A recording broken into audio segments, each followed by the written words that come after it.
যখন মেরাজে চলে গিয়েছেন, রব্বুল আলামিন মাইক দিয়ে প্রচার করেনি, শুধু সময়কে বলেছে ও সময় তুমি ওখানেই স্টপ হয়ে যাও, তো সময় তো ওখানেই স্টপ হয়ে গিয়েছে।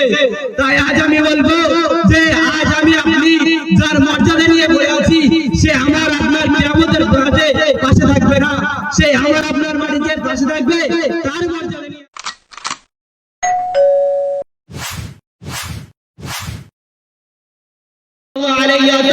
মর্যাদার বয়ান আপনারা অনেকেই শুনেছেন, যেমন রাসূলের মর্যাদার বয়ান শুনেছেন। রাসূল কারীম সাল্লাল্লাহু আলাইহি ওয়াসাল্লাম তারা শাহাদাত আমল উপরের দিকে তুলতে দেরি করেছে, কিন্তু 4 ঘন্টা হতে দেরি হয়নি। যেমন আরো মর্যাদা শুনেছেন, রাসূল কারীম সাল্লাল্লাহু আলাইহি ওয়াসাল্লাম তারা নিজের খানা নিয়ে শত শত সাহাবীদেরকে খাইয়েছেন, কিন্তু তারা খানা শেষ হয়নি।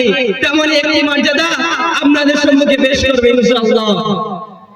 রাসূল কারীম সাল্লাল্লাহু আলাইহি ওয়াসাল্লাম জন্মের আগে পিতা আব্দুল্লাহকে হারিয়েছেন, জন্মের পরে তিনি মা আমিনাকেও হারিয়ে ফেলেছেন। তিনি জন্মের আগে এতিম হয়ে এসেছেন, জন্মের পরেও মার ভালোবাসা পাননি, মায়ের আদর পাননি। তিনি এই দুঃখ বড় বেদনা নিয়ে কারোর কাছে শেয়ার করতে পারে না। তিনি এই জীবন গাড়িটা চালানোর জন্য, তার জীবনকে প্রতিষ্ঠিত করার জন্য দাদু আব্দুল মুত্তালিবের কাছে থাকতে লাগলো। বয়স যখন 8, তখন দাদু আব্দুল মুত্তালিব তিনি এই দুনিয়া ছেড়ে বিদায় নিয়ে নিল। তিনি তার জীবনকে প্রতিষ্ঠিত করার জন্য চাচা আবু তালেবের কাছে থাকতে লাগলো। চাচা আবু তালেবের কাছে থাকতে থাকতে তিনি জানার নিজের জীবন গাড়ি চালাতে লাগলো। চাচা আবু তালেবের কাছে থাকতে থাকতে জানার জীবন প্রতিষ্ঠিত করতে লাগলো। রাসূলের বয়স যখন 24 হয়ে গিয়েছে, তখন রাসূল কারীম সাল্লাল্লাহু আলাইহি ওয়াসাল্লাম খাদিজা রাদিয়াল্লাহু তাআলা নাকি বিবাহ করে নিলেন। তারপরে রাসূল কারীম সাল্লাল্লাহু আলাইহি ওয়াসাল্লামের জীবনের উপরে সুখ অবতীর্ণ হলো। রাসূল জানার এই সুখ জীবন নিয়ে ভালোই দিন কাটাচ্ছিল।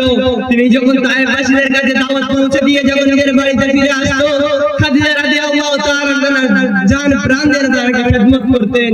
কারণ খাদিজা রাদিয়াল্লাহু তাআলা জানতেন তিনি বাপের আদর পাননি, তিনি মায়ের আদর পাননি, তাই তাকে জান প্রাণ দিয়ে খিদমত করতেন। কিন্তু বড় দুর্ভাগ্যের বিষয়, এমন একটা প্রয়োজন পড়েছিল যে সময়ে খাদিজা রাদিয়াল্লাহু তাআলা রাসূলকে ছেড়ে সারা জীবনের মতো পর্দা নিয়ে নিল। রাসূল কারীম সাল্লাল্লাহু আলাইহি ওয়াসাল্লাম আবার ভেঙে পড়ল। তিনি এই দুঃখ ভরা বেদনা কারোর কাছে শেয়ার করতে পারে না। তখন রব্বুল আলামিন পুরো মানব জাতিকে ইশারা করে বলছে, ও মানব জাতিরা, তোমরা শুনে রেখে দাও, তোমরা তোমার সন্তানকে ঘুরতে নিয়ে যাচ্ছ নিকোবরকে, তোমরা তোমার সন্তানকে ঘুরতে নিয়েছো নিকোবরকে, তোমরা তোমার সন্তানকে দেখাতে নিয়ে যাচ্ছ লালকেল্লা, তোমরা তোমার সন্তানকে নিয়ে যাচ্ছ ভিক্টোরিয়া, তাদেরকে খুশি করার জন্য, তাদেরকে আনন্দিত করার জন্য নিয়ে যাচ্ছ, কত না কত জায়গায় নিয়ে যাচ্ছ। আমি আজ আমার রাসূলকে এমন এক জায়গায় নিয়ে যাব, সেখানে তোমরা মানব সন্তান কখনো পর্যন্ত পৌঁছাতে পারোনি।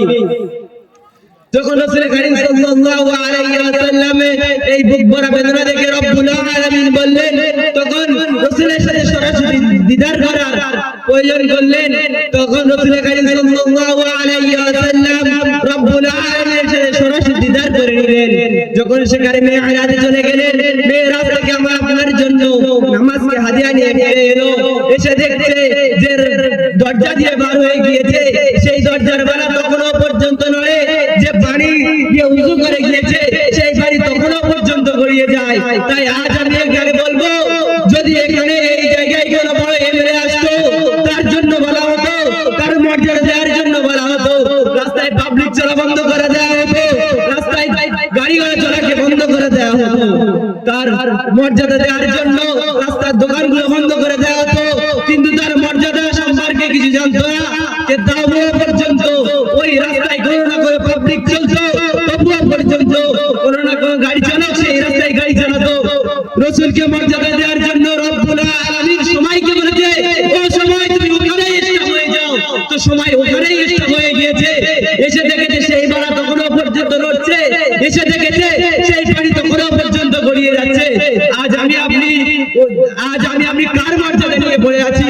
শুধু দুনিয়ায় মানব সন্তানের মর্যাদা দেওয়ার জন্য কত কিনা করছি, দুনিয়ায় মানব সন্তানের মর্যাদা দেওয়ার জন্য মাইক নিয়ে প্রচার করছি। ওই দিন লকডাউন থাকবে, ওই দিন গাড়ি চালাবে না, ওই দিন রাস্তায় দোকান খুলবে না, ওই দিন তোমরা পাবলিক চলবে না। আজ আমার রাসূল যখন মেরাজে চলে গিয়েছেন, রব্বুল আলামিন মাইক দিয়ে প্রচার করেনি, শুধু সময়কে বলেছে, ও সময় তুমি ওখানেই স্টপ হয়ে যাও, তো সময় তো ওখানেই স্টপ হয়ে গিয়েছে। তাই আজ আমি বলবো যে আজ আমি আপনি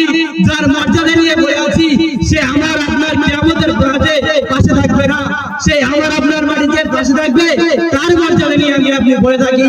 সময় সংক্ষিপ্তের জন্য এখানেই শেষ করব।